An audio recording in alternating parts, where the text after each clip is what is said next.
हम जो है एक बार माँ भगवती के नाम से जजकार लगाते हैं, उसके बाद हमारे नाच कार्यक्रम शुरू और चालू हो जाएंगे। तो लगे जजकार माँ भगवती के नाम पर। माँ भगवती की, शंकर भगवान की, भगवान की।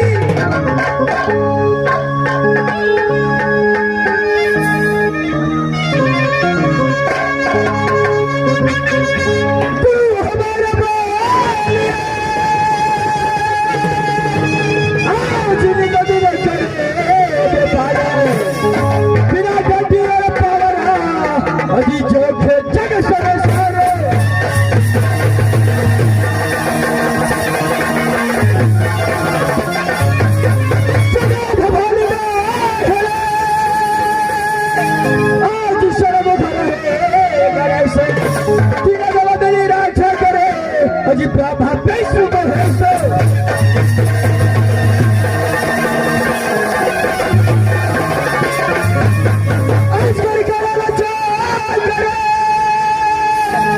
आज पड़ोसी करे न काम सात खंड राज दीप जले सबके दाता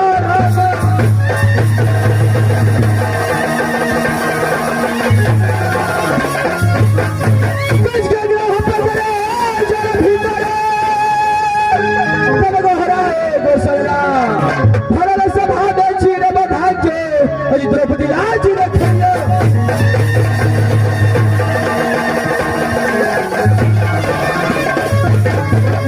लाज रखो प्रभु मेरे सभा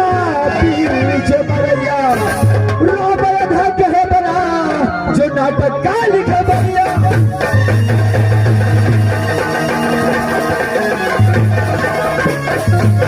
राजगुरु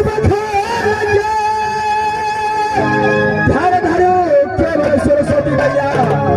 केवल ऐसा तुम्हारी है माँ अजी पार लगा दो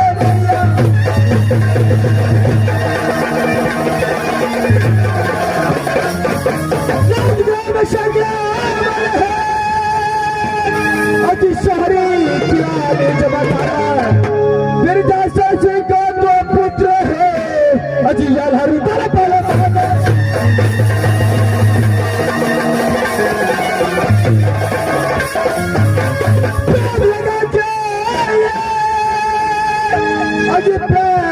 से रखिए पहले ध्यान लगा कर सुनिए अजी याधारो चलो खेले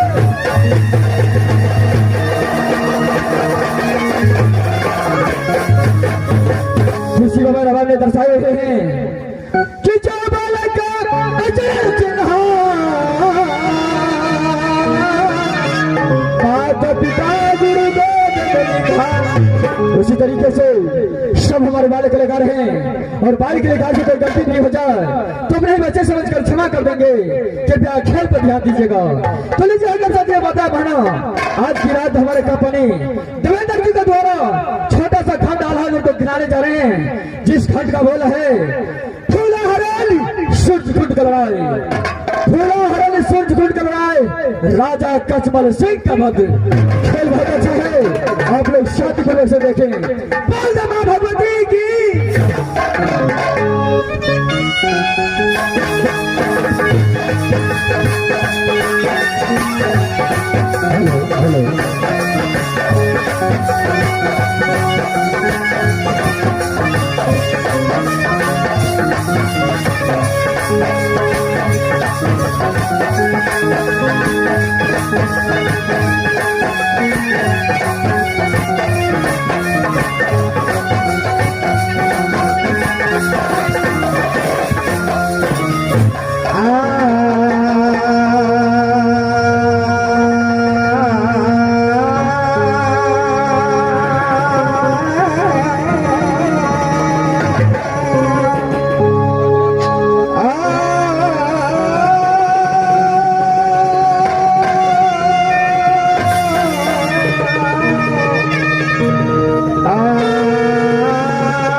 गोदी खिलौना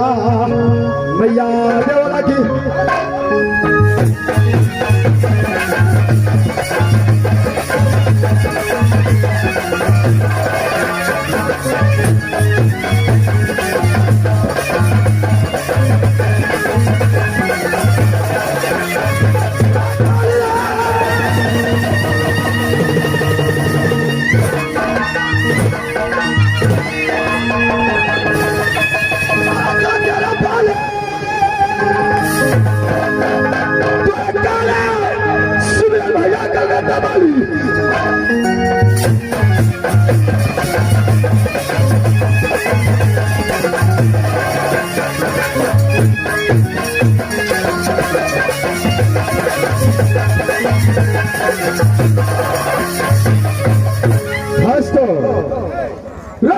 बस भैया राज बाबा का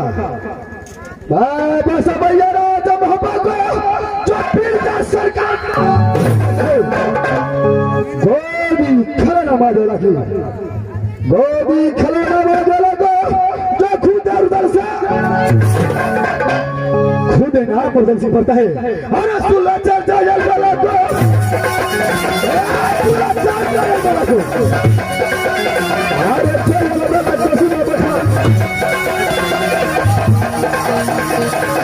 अरे पूरा बलू का पूरा को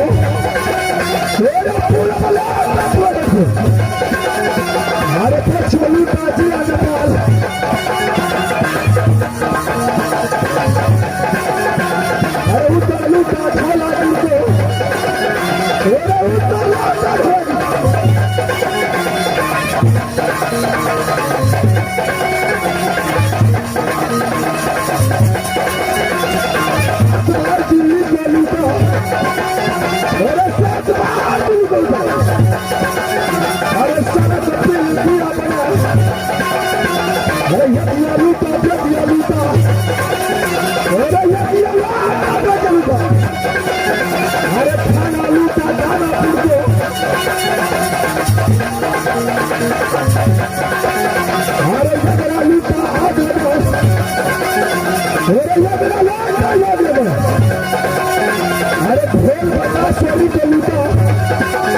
अरे अरे बाप बता लिया सर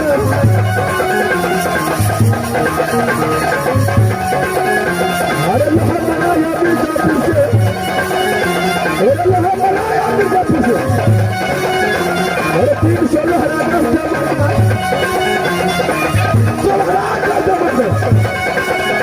अरे 16 हरा अरे पवन बखारी अरे पवन बखारी ये पहला ऐसा खड़ा था गुरुदल को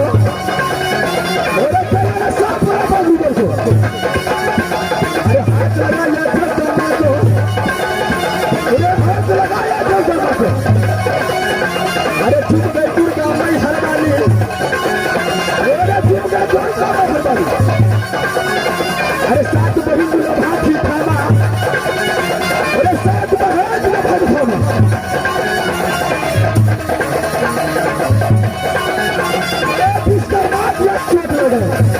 अरे ये सीमान कैसे डालना है अरे ये सीमान कैसे डालना है 84 मन का भागवार ये 84 मन का भागवार सब नाम से पेड़ा खींचा अरे धरती माता गलबल बोले ये धरती माता गलबल बोले अरे ऊपर डाल दे आसमान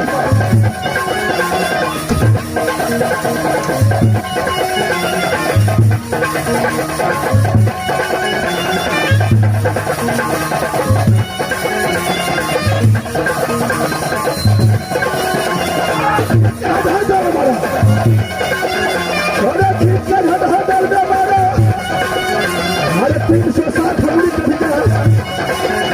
अरे 360 हमड़ी कर दिया अरे मुड़ी पकड़ा पड़ बोले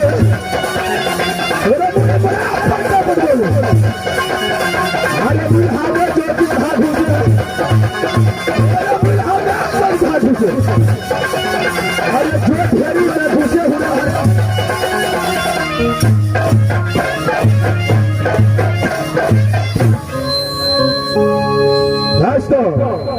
रारक बेटा सहजल में रारक बेटा सहजल में जो पतिया चल अन कर झगड़ा पैसा खोजे अन कर झगड़ा पैसा खोजे रत्ता तो चला 6 दिनों से जैसे दिन